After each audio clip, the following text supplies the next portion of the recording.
Ketika dilihat Rahel bahwa ia tidak melahirkan anak bagi Yakub, cemburulah ia kepada kakaknya itu, lalu berkata kepada Yakub, "Berikanlah kepadaku anak, kalau tidak, aku akan mati."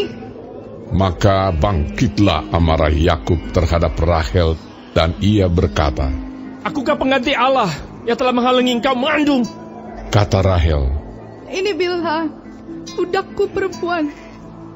Hampirilah dia, supaya ia melahirkan anak di pangkuanku, dan supaya oleh dia aku pun mempunyai keturunan."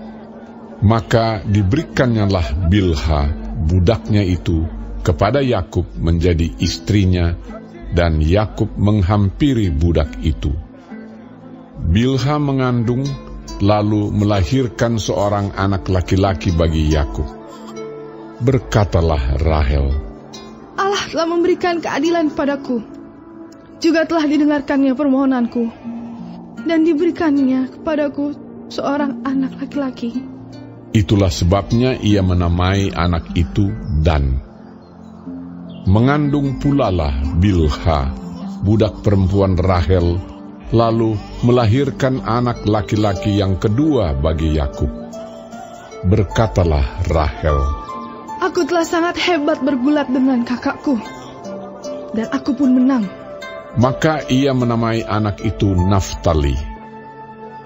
Ketika dilihat Lea bahwa ia tidak melahirkan lagi, diambilnyalah Zilpa, budaknya perempuan, dan diberikannya kepada Yakub menjadi istrinya. Dan Zilpa, budak perempuan Lea, melahirkan seorang anak laki-laki bagi Yakub. Berkatalah Lea, "Mujur telah datang."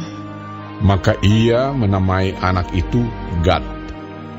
Dan Zilpa, budak perempuan Lea, melahirkan anak laki-laki yang kedua bagi Yakub. Berkatalah Lea, "Aku ini berbahagia. Tentulah perempuan-perempuan akan menyebutkan aku berbahagia." Maka ia menamai anak itu Asher. Ketika Ruben pada musim menuai gandum pergi berjalan-jalan, didapatinyalah di padang buah Dudaim, lalu dibawanya kepada Lea ibunya. Kata Rahel kepada Lea, "Berilah aku beberapa buah dudaim yang didapat oleh anakmu itu." Jawab Lea kepadanya, "Apakah belum cukup bagimu mengambil suamiku? Sekarang pula mau mengambil lagi buah dudaim anakku?" Kata Rahel, "Kalau begitu, biarlah ia tidur dengan engkau pada malam ini, sebagai ganti buah dudaim anakmu itu." Ketika Yakub pada waktu petang datang dari padang, pergilah Lea mendapatkannya sambil berkata, "Engkau harus singgah kepadaku malam ini, sebab memang kau telah kusewa dengan buah dudaim anakku." Sebab itu tidurlah Yakub dengan Lea pada malam itu.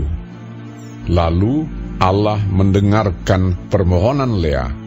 Lea mengandung dan melahirkan anak laki-laki yang kelima bagi Yakub.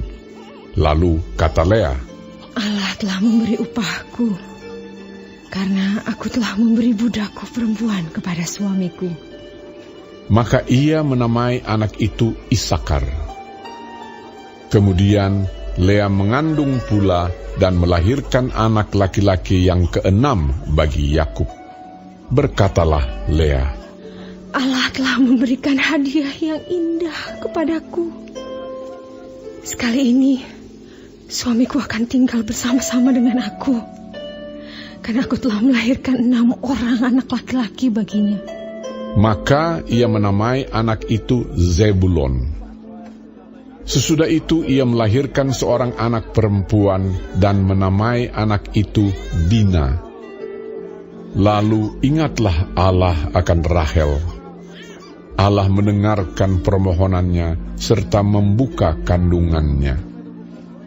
Maka mengandunglah Rahel dan melahirkan seorang anak laki-laki. Berkatalah ia, "Allah telah menghapuskan aibku." Maka ia menamai anak itu Yusuf, sambil berkata, Mudah-mudahan Tuhan menambah seorang anak laki-laki lagi bagiku. Setelah Rahel melahirkan Yusuf, berkatalah Yakub kepada Laban, Izinkanlah aku pergi, supaya aku pulang ke tempat kelahiranku dan ke negeriku. Berikanlah istri-istriku dan anak-anakku yang menjadi upahku selama aku bekerja padamu, supaya aku pulang, sebab engkau tahu betapa keras aku bekerja padamu. Tetapi Laban berkata kepadanya, Sekiranya aku mendapat kasih-Mu, telah nyata kepadaku bahwa Tuhan memberkati aku karena Engkau. Lagi katanya, Tentukanlah upah-Mu yang harus kubayar, maka aku akan memberikannya. sahut Yakub kepadanya, Engkau sendiri tahu bagaimana aku bekerja padamu dan bagaimana keadaan ternakmu dalam penjagaanku. Sebab harta milikmu tidak begitu banyak sebelum aku datang, tetapi sekarang telah berkembang dengan sangat, dan Tuhan telah memberkati engkau sejak aku berada di sini. Jadi, bilakah dapat aku bekerja untuk rumah tanggaku sendiri? Kata Laban.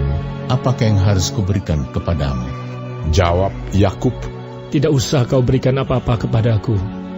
Aku mau lagi mengembalakan kambing dombamu dan menjaganya, asal engkau mengizinkan hal ini kepadaku. Hari ini aku akan lewat dari tengah-tengah segala kambing dombamu dan akan mengasingkan dari situ setiap binatang yang berbintik-bintik dan berbelang-belang, segala domba yang hitam dan segala kambing yang berbelang-belang dan berbintik-bintik. Itulah upahku, dan kejujuranku akan terbukti di kemudian hari apabila engkau datang memeriksa upahku. Segala yang tidak berbintik-bintik atau berbelang-belang di antara kambing-kambing dan yang tidak hitam di antara domba-domba, anggaplah itu tercuri olehku. Kemudian kata Laban, Baik, jadilah seperti perkataanmu itu. lalu diasingkannyalah pada hari itu kambing-kambing jantan yang bercoreng-coreng dan berbelang-belang, dan segala kambing yang berbintik-bintik dan berbelang-belang, segala yang ada warna putih pada badannya, serta segala yang hitam di antara domba-domba, dan diserahkannyalah semuanya itu kepada anak-anaknya untuk dijaga. Kemudian Laban menentukan jarak 3 hari perjalanan jauhnya antara dia dan Yakub. Maka tetaplah Yakub menggembalakan kambing domba yang tinggal itu. Lalu Yakub mengambil dahan hijau dari pohon hawar, pohon badam, dan pohon berangan. Dikupasnyalah dahan-dahan itu sehingga berbelang-belang sampai yang putihnya kelihatan. Ia meletakkan dahan-dahan yang dikupasnya itu dalam palungan, dalam tempat minum, kemana kambing domba itu datang minum, sehingga tepat di depan kambing domba itu. Adapun kambing domba itu suka berkelamin pada waktu datang minum. Jika kambing domba itu berkelamin dekat dahan-dahan itu, maka anaknya bercoreng-coreng, berbintik-bintik, dan berbelang-belang. Kemudian Yakub memisahkan domba-domba itu, dihadapkannya kepala-kepala kambing domba itu kepada yang bercoreng-coreng dan kepada segala yang hitam di antara kambing domba Laban. Demikianlah ia beroleh kumpulan-kumpulan hewan baginya sendiri dan tidak ditempatkannya pada kambing domba Laban. Dan setiap kali apabila berkelamin kambing domba yang kuat, maka Yakub meletakkan dahan-dahan itu ke dalam palungan di depan mata kambing domba itu, supaya berkelamin dekat dahan-dahan itu. Tetapi apabila datang kambing domba yang lemah, ia tidak meletakkan dahan-dahan itu ke dalamnya. Jadi hewan yang lemah untuk Laban dan yang kuat untuk Yakub. Maka sangatlah bertambah-tambah harta Yakub, dan ia mempunyai banyak kambing domba, budak perempuan, dan laki-laki, unta dan keledai.